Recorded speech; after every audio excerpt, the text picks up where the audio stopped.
Welcome back to College.town. I'm Kristen Eargle. I'm joined by 5 guests today.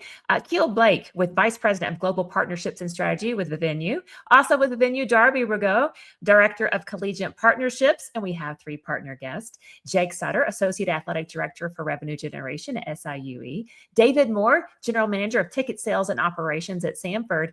And Shon Spevak, Senior Associate AD for Revenue, Branding, Licensing at Southern Utah University. Thank you all for being on. You're on today because we're talking about the collegiate ticketing experience and how that is evolving, how programs are adapting. And then as we move forward, I'd love to get your take on the NIL flow and how this is all starting. But we're going to start with Keal and Darby. Keal, fan behavior, as we know, is evolving very quickly. What are the clearest changes you're seeing and what fans expect from their ticketing experience now versus just a few seasons ago? Thank you, Kristen, for having us on today. And next year, there's a digital wave of transformation coming, and we've already seen this adoption of new digital technology begin. And it starts with we're all using our phones to be able to purchase tickets, to be able to get news and content. It's really important that where fans are getting their news is also attached to where they can purchase tickets to maybe the athletics events or possibly performing arts or anything else they could do on campus. And so with that, the digital wallet is on the rise. And so being able to enter a venue through your Apple or Google Wallet is important. And then, friction is costly. So that's where reducing friction online for people to be able to purchase or reducing friction in the venue where there's lines maybe where people want to purchase food are all helping to grow the space. And that's because college athletics, the economics are changing, and it's changing the psychology of fans. They're becoming more aware of fees, more aware of, just the costs of going. So the expectation around the experience is increasing as well. And so we're excited because we're seeing a lot of growth across the college space. And the last point I'll make is that in the last 10 years, we've gone from $3.2 billion in ticket sales to $4.7 billion in the D1 college space. That's about a 50% increase. And so that's why there's a lot of opportunity for colleges to improve that experience and increase their sales as well. Darby, I want to bring you in here. You hear directly from ticketing teams every day on the collegiate side. What changes in fan experiences do the schools bring up the most to you in your feedback? Well, Kristen, thank you again for having us. And we've got 3 absolute superstars on the call with us today, 3 amazing, new clients that I'm very excited to be partnered with. And they do such an amazing job. And a lot of conversations with them and with others is that the fans are becoming even more and more savvy. And as Keal had mentioned, with, the ability to use their cell phones and to make that process simpler. It's all about the experience now. It's not about just buying a single game ticket. It's what all comes with it. And so when we're talking about the key to all of this is revenue generation, is what are ways that we can improve that experience for these fans? It's not just about, I bought a seat, I'm going to show up. It's all that comes with it. Can I take care of a lot of auxiliary things like parking or like as we mentioned, an experience?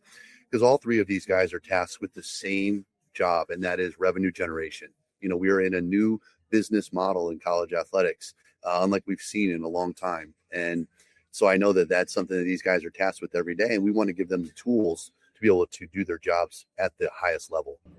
Let's bring them in and talk directly to them. SIUE's Jake Sutter. Jake, your program has gone through remarkable growth in the last couple of years. How did improving the ticketing experience support your growth after that March Madness run? Yeah, absolutely. For us, SIUE is only 19 years D1. So, from start to finish, we want to really, sink our teeth into what is that D1 experience for our customers, right? We've seen a 62% increase in revenue for season tickets, 76% increase in just seats sold. So as, our smaller shop looks at not only the process for our, clients, customers on an efficiency standpoint, but, kind of what Darby was talking about, from a revenue standpoint, how do we effectively report, where are our customers buying from, how can we utilize that data to sell sponsorship, to, increase our, Champions Fund, unrestricted giving. So for us, we use it, yes, as a ticketing platform, but On game days, it operates as our, parking pass scanner for our donors. Is our access to our VIP hospitality spaces. So, we are using it in many ways to kind of enhance, what that process looks like for, our staff and really the people that are investing in us. Going back to you, when you made the change, what surprised you most about it? Yeah, we talk about growth a lot internally and externally, and I think one of the most refreshing pieces was, it really feels like there's an extension of our staff with the venue and like really the team that supports it, right? We're growing rapidly, and it seems like every single time I go into the back end of the software, something's new that is going to make my job way easier and honestly just more effective and fuel the ways that I can continue to sell and, really reach our like greater community. Now, David, I want to bring you in from Samford. Samford holds itself to what they call the Samford Standard, as we talked about. What were the biggest blockers that kept your ticketing experience from matching that standard? And, how did you go about removing that? Yeah. So one of the primary blockers was really just the clarity and accessibility in the ticketing process. Really for those first time or those non-frequent purchasers, those individuals that really are just coming to our website for the first time. So at times fans were unsure of the seating options or purchasing steps or really just how to navigate our online website. So that really created friction and kind of delayed the decision making. So what we did to address that was really focused on simplifying the communication aspect, streamlining the purchase path, and really proactively educating our fans through things within the Vivenu website. We even did a mobile ticket guide that we embedded a video directly on the page that gave them step-by-step instructions. So by reducing the confusion and kind of increasing transparency, we were able to remove those unnecessary barriers and deliver a ticket experience that better reflected our Samford Standard. How important is flexibility in all this? When you're talking about creating plans, packages, different product setups, what is that a big thing for you? It is. We have noticed that flexibility is extremely important because no two fans engage with our programs the same way. So, attendance habits, whether it's schedules, budgets, levels of commitment, they all vary. So offering these flexible plans and products really gives us the option to meet fans where they are rather than forcing them into this kind of one size fits all model. Shon, I want to bring you in as well, Southern Utah University. You mentioned in a spotlight with the venue, the importance of the platform that just kind of gets out of its own way. What did you mean by that? Yeah, thanks, Kristen. Keal mentioned that friction is costly, and that's exactly what I mean by that. So, a lot of platforms out there take you in circles. You trying to make a purchase is sometimes laborious and can be just kind of a runaround. Vivenu's taken that and just made it very simple. We've just noticed that our fans embrace the sales flow and the process of actually getting involved in what we're doing. I mentioned in the spotlight that our customer service calls here internally had just plummeted. We kept waiting and waiting and waiting for folks to come to us and say, hey, we got problems with this, or there's issues with this, and they just weren't there. And so getting out of your own way is just making it easy and making it possible for fans to intuitively purchase and ride through the process. One thing we hadn't talked about a lot yet is the visibility into the data piece of this thing and the buyer behavior. How much of that played into your decision making, Shon? Yeah, it's critical. We spent a lot of years here at Southern Utah not knowing a whole lot about our fan base from an analytics standpoint, and not knowing some of those types of things is really costly as well. Knowing your fans and knowing what their habits are and knowing what they want is really key on generating additional revenue. And so Vivenu's brought that to the table and brought it to the table in a very simplified way. I love the fact that, when I look at Vivenu's back end, it's very, very similar to the front end. So many platforms out there almost require a PhD to run the back end, and Vivenu's almost mirror each other. And so, what the customer's seeing is simple because you're working on it day by day in the back end. For all three of you, I'd love to get your take on What do you believe that every college should rethink about their ticketing experience going into next season? I'll kick it off. I think overall, every athletic department is challenged with a really unique, we'll call it an opportunity to try to generate as much, revenue as possible, right? We talk a lot about data, we talk a lot about efficiency, and ultimately, if you can marry all of those up, it's only going to set you up for success. And really the way you need to grow as a department, really regardless of the size. And data is becoming so much more, important these days. So, as we continue to grow, SIUE wise, we're really nothing without it. We don't know which direction we're heading if we don't have a clear understanding of really what's in front of us and what we're currently adapting to. David, would you like to add to that? Yeah, I think every college should rethink how easy and creative it is to buy a ticket, or to really kind of give to your athletic department. So fans really, what we're seeing is they won't fight the friction, and we're seeing less respond to the one size fits all products. So the easier it is and the more married together and concise and simple and less complicated, the more that you're going to win overall as an athletic department. Shon, your thoughts? Yeah, one of the things that impressed me right off the bat was, I think Jake mentioned it, about how you can include so many things within Vivenu's platform. We're partnering with our third party sponsorship folks, and he talked about parking. That they need to rethink that there's a platform out there that can do it all. That can really, I just haven't found a flaw in the system yet, and it's just been really, really fun to see how many things we can incorporate, how many things come together with this platform. Okay, the fun topic that everyone talks about is NIL. So let's talk about NIL. We're seeing programs bring NIL engagement closer to the fan journey itself.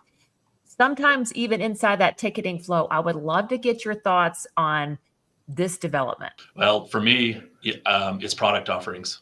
I love the fact that we're able to offer products and we can offer NIL products directly through the sales flow with Revenue. And I think, I can't remember who mentioned it, but being able to allow the customer to be able to come in and see, and in one fell swoop and one sales flow, offer so many different options. And from an NIL perspective, trading cards, jerseys, you name it, it's there.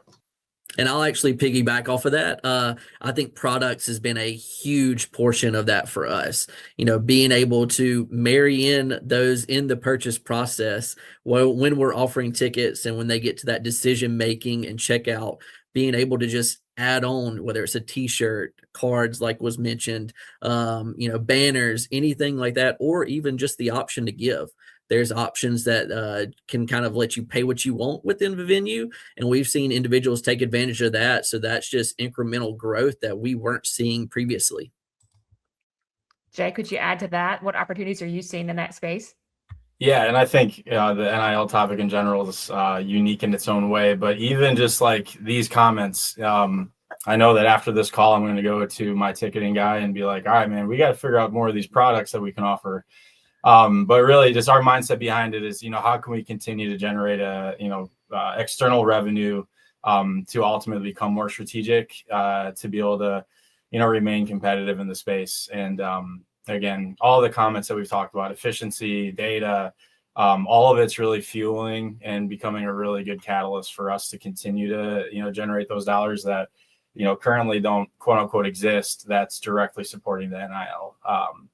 Strategies for us. Keal and Darby, I want to bring you back on here to talk a little bit about what you're getting feedback wise across the country in terms of building NIL into real fan interactions. What's the feedback right now? So, Kristen, first, I just want to make the point that schools do not have to have the colors red, black, and white in order to work with vVenue. That's just a coincidence today. But you all brought some really nice branding gear to the conversation, so thank you for that. But with that said, NIL, I mean, when we look at the last 10 years, we were talking about the data, and the whole group has agreed that the growth of the number of tickets sold and the revenue, but it's also the average cart order. So 10 years ago, it was $17 or $18 per fan per ticket. as an average across the board. Today it's 26, 27. That's just for the ticket. And now when you're adding NIL in, there's an expectation that rises from the fan experience perspective. So what I'm seeing is the opportunity to give real-time benefits based on what people are choosing in their cart, so that they can get access to the special events or be able to get access to pre-sales because they've instantaneously gotten their benefits through NEL or the communication to the other brands that are supporting the university. I think it's just a more integrated approach that we're seeing work alongside NEL. Darby, your thoughts? I think the biggest thing, that we're going through is everyone is trying to find a creative way to find opportunities, not just for their student athletes, but for growth. When we talk about, we talked about product as one thing. Also, it's the external events that you can run through vivenu, whether it's a summer golf outing or it's a reverse raffle, fundraising dinner, a speaker series, these creative opportunities to give to that fund or to support, whether it's a specific student athlete or a specific team. It also allows, I think, and David does a great job of this, and I know the others have as well, is a tool to provide education. I think the biggest problem that we have across the board in all of college athletics with NIL is just the overall education. And if we can continue to utilize our platform and utilize this tool to not just educate, but provide opportunities, I think that each one of these institutions and every one of our partners is going to find ways to generate more creative dollars towards the NIL fund, towards the NIL experience, so on and so forth. Final question for all of you. If you would weigh in, what excites you most about where the collegiate ticketing is heading? I would like to go first here. What excites me the most about this is the partners I get to work with. I mean, these guys are fantastic. And, they are an example of who our partners are here at vivenu and what we're trying to do in this space. And it's just exciting for me every day to wake up and know that I get to work with guys like this. I get to chase other institutions similar to theirs, whether it's in the conference or at their level. And what excites me the most is there is a tremendous amount of opportunity for everyone because there's so much change going on. We don't know where the bullseye is. We don't, are we standing in quicksand? We're not sure. And so while that uncertainty may scare others, it creates a lot of excitement for me because it means that we as a company, myself as an individual, I have an opportunity to go help these guys. I was in their seat. I was never as good as they are at what they do, but I know what value they bring to the institution. And so being able to support them, being able to be a part of what they're doing, a small part of it anyway, is what gets me excited about my role and what we're doing here at vivenu.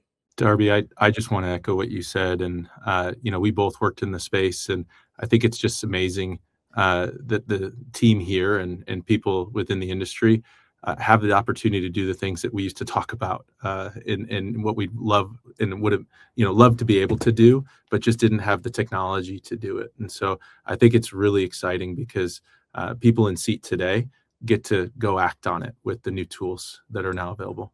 Yeah, and I think, from our lens, to know that we have people on this call, just having support in general, as everybody in the industry is, really scrambling to, figure out how to keep this thing going. Just having that support system, and honestly, it's like a collaborative effort of how do we continue to provide those resources to allow, the universes that they're supporting, and similarly for us, how do you just set people up for success? For me, what excites me the most is I think Jake might have mentioned it in his comments earlier is every day I log in, knowing that I might see something new that is there for me to help improve what I do and help make it easier for me to do what I do. That excites me every day. It makes me look forward to coming into work and having those interactions, with vivenu and the customer support team. It's just exciting to know that there's a company like this that's on the cutting edge of what we're doing, and so that it makes my job easier. It makes me look good to my superiors. Final thoughts, David? Yeah, and for me, I believe it's really just the opportunity to continue being creative and building those relationships. Here at Samford, we are relationship based. I feel like that's what we all do here on this call. And vivenu has been able to kind of take our ticketing to the next level, but continue to really focus in on how we can further build relationships, whether it's with our fan base, our donors, through NIL, through even partners on this call. Thank you all so much for your insight and your time. It's been fun to learn a bit about this. Continued success.